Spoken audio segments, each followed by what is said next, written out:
இன்றைக்கி Python ஆப்ரேட்டரில் comparison ஆப்ரேட்டர்லாம் என்னன்றதை பார்க்கலாம். கம்பேரிசன் ஆப்ரேட்டர் அப்படின்றது ஒரு டூ வேல்யூஸை எப்படி ஈச் அதர் கம்பேர் பண்ணி ப்ரோக்ராமில் நம்ம ரிட்டர்ன் பண்ணுறான்றதான் பார்க்க போகிறோம். இதில் different types of comparison operators இருக்குது. Equal to, not equal to, greater than or equal to, less than or equal டுன்னு டிஃப்ரெண்ட் டைப்ஸ் ஆஃப் ஆப்ரேட்டர் இருக்குது. இது எல்லாத்தையும் யூஸ் பண்ணி எப்படி ப்ரோக்ராம் எழுதுறதுன்னு நம்ம பார்க்கலாம். இப்போ ரெண்டு வேல்யூ அசைன் பண்ணியிருக்கேன். 1 and 2 அப்படின்றத x is equal to 1, y is equal to 2 அப்படின்ற ஒரு வேல்யூவை நான் க்ரியேட் பண்ணியிருக்கேன். இப்போ ஃபஸ்ட்டு கண்டிஷன் என்ன அப்படின்னா ஈக்குவல் டு கம்பேரிசன் ஆப்ரேட்டர் பார்க்கலாம். இப்போ 1ம் 2ம் ஈக்குவலா அப்படின்ற கண்டிஷன் நம்ம செக் பண்ண போகிறோம்.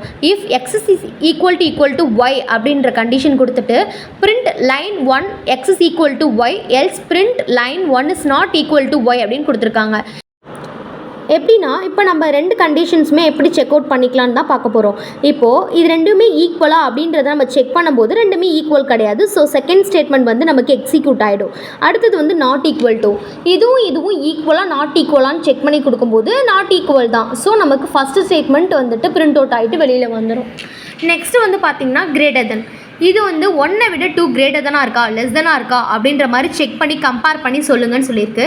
நமக்கு அதுக்கேற்ற மாதிரி நமக்கு லெஸ் தானாக இருந்தால் லெஸ் தென், கிரேட்டர் தானாக இருந்தால் கிரேட்டர் தென், இல்லை நாட் கிரேட்டர் தென் அப்படின்ற மாதிரி நமக்கு மென்ஷன் பண்ணி கொடுத்துரும். அதே மாதிரி தான் இப்போ லெஸ் தெனுக்கும் அதே மாதிரி தான் கிரேட்டர் தெனில் என்ன யூஸ் பண்ணமோ அதே மாதிரி கண்டிஷன் யூஸ் பண்ணியிருக்கோம். ஒன்று லெஸ் தெனாக இருந்துச்சுன்னா ஒய்யை விட லெஸ் தெனாக இருக்குது, இல்லைனா ஒய்யை விட நாட் லெஸ் தெனாக இருக்குது அப்படின்ற மாதிரி நமக்கு பண்ணி கொடுத்துரும்.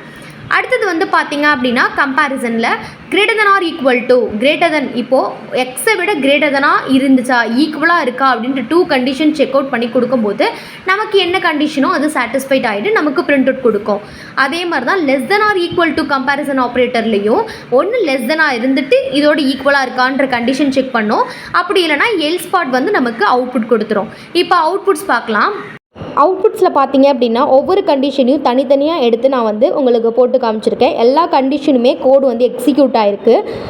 கம்பேரிசன் ஆப்ரேட்டர் உங்களுக்கு புரிஞ்சிச்சுன்னா மறக்காமல் சப்ஸ்கிரைப் பண்ணிக்கோங்க, லைக் பண்ணிக்கோங்க. இதே மாதிரி இன்ட்ரெஸ்டிங்கான திங் நீங்கள் தெரிஞ்சுக்கணும் அப்படின்னா ஜிவி அகாடமியை ஃபாலோ பண்ணிக்கோங்க. Thank you so much.